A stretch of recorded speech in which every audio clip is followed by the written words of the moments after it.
Everything is getting worse. A dramatic way to start the video, I know, and I don't mean to be all doomer about this, but let me explain. Over the last 10 to 15 years, video games as a medium and the gaming industry as a whole really has taken somewhat of a nosedive. Between the quality of game releases, the use of generative AI in video games, the price of consoles and PC parts being through the roof, it's all crumbling, or at least it feels like it's crumbling under our feet, and I can't help but feel helpless about it. Growing up, I played the crap out of games like Roller Coaster Tycoon, Club Penguin, Tomb Raider. I remember those times being genuinely fun. I know nostalgia is doing a lot of heavy lifting here, but this was also a time way before loot boxes and battle passes and before the gaming industry as a whole really felt like it was consumed by greed and the promise of money took over. Back when Call of Duty games came out year after year, but each one actually felt like an improvement over the last. Those were such great times. Ever since then, I've used gaming as a means of escapism from the real world. It's my comfort place. Sitting at my desk after a long day of work and playing some games with my friends. It's something I genuinely couldn't live without, but for some reason, that feeling I had when I was younger, being chased by Lara Croft's butler and playing with my Puffles and Club Penguin, that feeling has been slowly slipping away. My comfort place is no longer my comfort place. When all I want to do is escape from the real world and play some games, I can't help but constantly be reminded about the world that I'm trying to temporarily remove myself from. So I want to talk about what's happening to mine and a lot of other people's comfort place, because it's become so clear that the people in this industry who are making decisions don't actually answer to us, the gamers, anymore. They answer to a board of people who most likely have never touched a video game in their life. I want to talk about the impact this has on the industry as a whole, and maybe figure out some ways we can fight back a little bit. Starting off, I think it's good to be clear about how much money the gaming industry actually makes, because I think it's pretty eye-opening. The gaming industry is worth over $200 billion globally. $200 billion. That's more than Hollywood and the music industry combined. Gaming has never been more profitable. Record-breaking numbers year after year. And even then, somehow everything feels like it's falling apart. Games are constantly being shipped broken. Studios are closing left and right. The people making the games are losing their jobs by the tens of thousands. And the games that do manage to come out are charging $70 up front for mediocrity at best, with $60 skins in the store and battle passes with hundreds of tiers to keep you locked in. It's ridiculous. $200 billion. And this is what we get for it. Like I said earlier, I don't want to be all doom and gloom about this or claim it's the end of gaming, because the industry does genuinely go back and forth on this every few years. They'll push further and further to see how much people will spend, and once the outrage gets loud enough, they'll pull it back just a little bit and then do it all over again the next year. It's just a cycle. Let's start with layoffs, because it's the most prevalent and concerning issue facing the gaming industry right now, and there are no signs of it stopping. Between 2023 and 2025, the gaming industry laid off approximately 45,000 workers. That's developers, designers, writers, artists, the actual people who sit down every day and craft the games that we play. According to the 2026 GDC State of the Game Industry Report, 1 in 3 US-based game industry workers lost their job in roughly a 2-year window. 1 in 3 workers. Think about that for a second. If that happened in any other industry, construction, healthcare, whatever, it would be a national emergency. In gaming, it just becomes another headline. Microsoft is another fantastic example I want to bring up, because it perfectly captures the disconnect between what these companies say and what they actually do. In May of 2024, Microsoft shut down multiple studios under the Bethesda umbrella. One of them was Arcane Austin, who made Prey. The other was Tango Gameworks. Now, if you don't know Tango Gameworks, they had just released Hi-Fi Rush, which was loved by so many gamers and reviewers.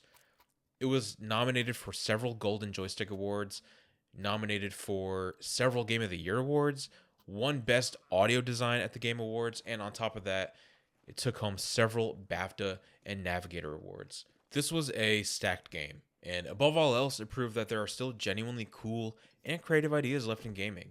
Microsoft's own executives praised Hi-Fi Rush, calling it a breakout hit and exactly what they wanted from their studios. And then just over a year later, they closed the studio, fired the workers who made the exact thing they asked for. I know this got talked about a lot when it happened, and the studio was later acquired, so it's technically still alive, but that doesn't excuse the initial decision. It's decisions like this where the disconnect becomes so obvious.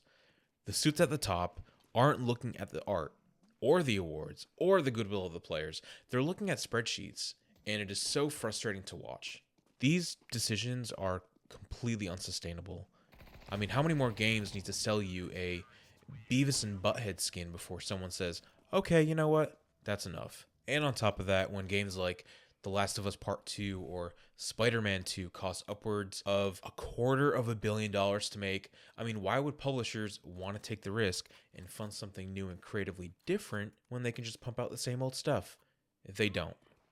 So instead, we get the same football games and basketball games and shooters year after year, which end up being the highest selling games anyway that year, so really, who can blame investors? We can't really escape the conversation about AI either, since over the last few years it's crept its way into the gaming industry as it has done to basically every other industry. And I want to be specific here about what I'm actually talking about because this topic gets really loud really fast. The 2026 GDC State of the Game Industry Report, an annual survey of actual game developers, found that 52% of developers now believe generative AI is harmful to the industry. That number was 30% the year before and only 18% the year before that. It's tripled almost in 2 years. The people building the games are telling you directly what they think, and the number is most likely going to keep rising. And then on the other side, you have companies like Square Enix and EA who are publicly coming out and saying that they're investing and pushing for AI in games, or talking to investors about how generative AI will drastically impact development and monetization.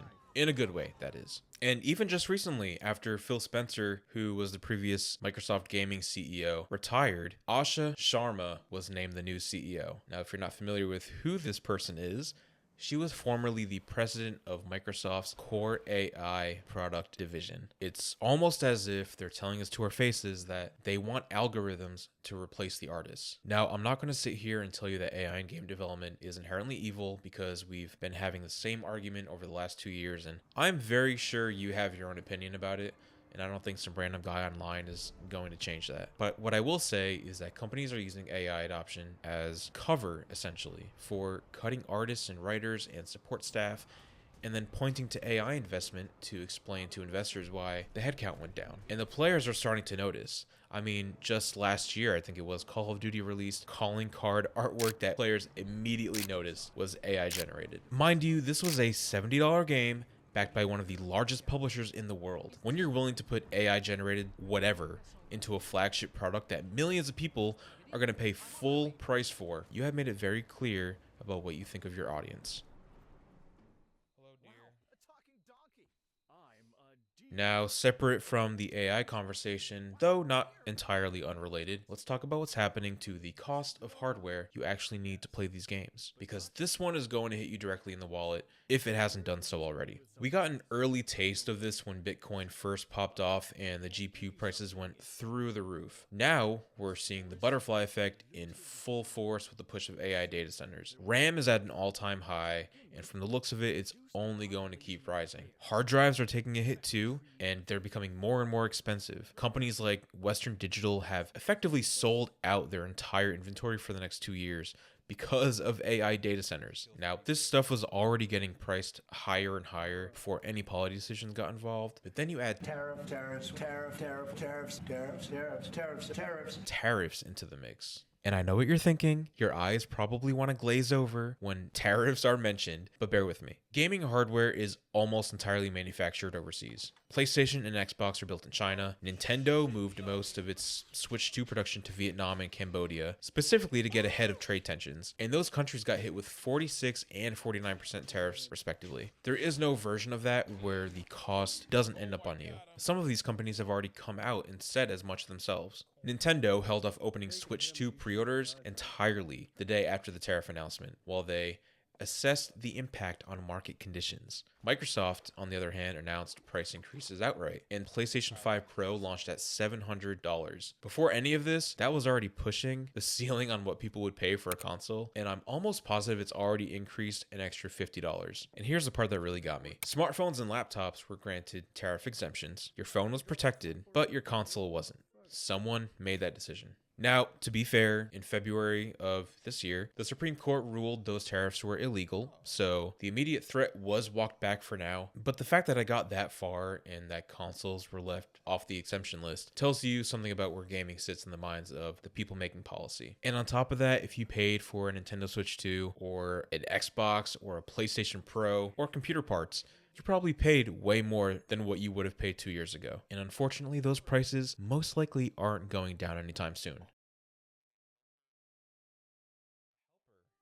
All right, here's the cynical part of me coming out, and I will be upfront, this is just speculation, but I think some of this hardware crisis might actually be somewhat intentional. Because here's what I think happens next. This massive shortage on computer parts and the huge price hikes across the board is going to put such a strain on gamers who want a new PC or a new console that they are going to get priced out entirely. And what do companies do best when they create a problem for you? Well, they sell you on the solution. And lucky for them, that solution has already existed. Services like GeForce Now, Xbox Cloud Gaming, Amazon's cloud gaming service, whatever it's called, I genuinely don't remember. There's so many at this point. They're already out there, and my assumption is these companies have already gamed this out. In a few years, when your current PC can barely run the new Call of Duty and a new build costs more than like a used car, those services are going to be right there waiting for you. 15 or 20 bucks a month, game not included of course, just to stream your games to your monitor. God, the future sounds so good, doesn't it?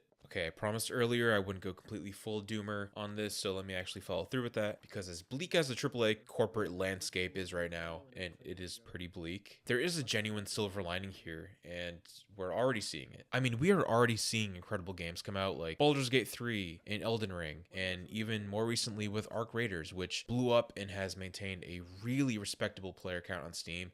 And yes, Arc Raiders does have microtransactions, but personally, I don't find them predatory, and maybe I am biased towards the game because I do enjoy it, but that game was built by a studio that seems to actually understand where the line is, and I think that's worth recognizing and that is worth supporting. And then there's the indie and AA scene, which have absolutely dominated the conversation lately with games like Peak and Dispatch and Silk Song. These are passion projects, priced fairly, and created by people who genuinely care about what they're making. I know this sounds corny, and I genuinely hate being corny, but we as gamers really need to start voting with our wallets. Stop pre-ordering games, stop buying $100 bundles for 3 days of early access to a broken launch probably. When a studio does something right, when they give you a complete, honest game at a fair price, support them, buy their game, and be loud about it. That's the most direct thing we can do in this whole situation. And as for hardware prices, that's honestly a gamble I'm not going to personally tell you to make. I can see the argument for buying stuff now, and I can also see the argument for waiting and hoping prices come back down at some point. We won't know until it happens or doesn't. Anyway, I think the industry has already seen a shift. A recent GDC report found that 82% of US-based game developers now support unionization. And on the player side, the numbers from 2025 showed that live service games were losing players while story-driven games and single-player experiences were cleaning up. People are already voting with their time and their wallet, so even if it doesn't feel like it and you don't see it firsthand, it is making a difference. Ultimately, I just want my comfort place back. And I think it will come back, maybe looking a little different, hopefully for the better. But that path back continues with us actually paying attention, actually caring about where our money goes, and refusing to accept the stuff now as just the way it's going to be. Anyways, if you made it this far, you probably have some thoughts of your own, so let me know. I'll respond to them. But for now, that'll be it for me. Stay positive, and I'll see you in the next one.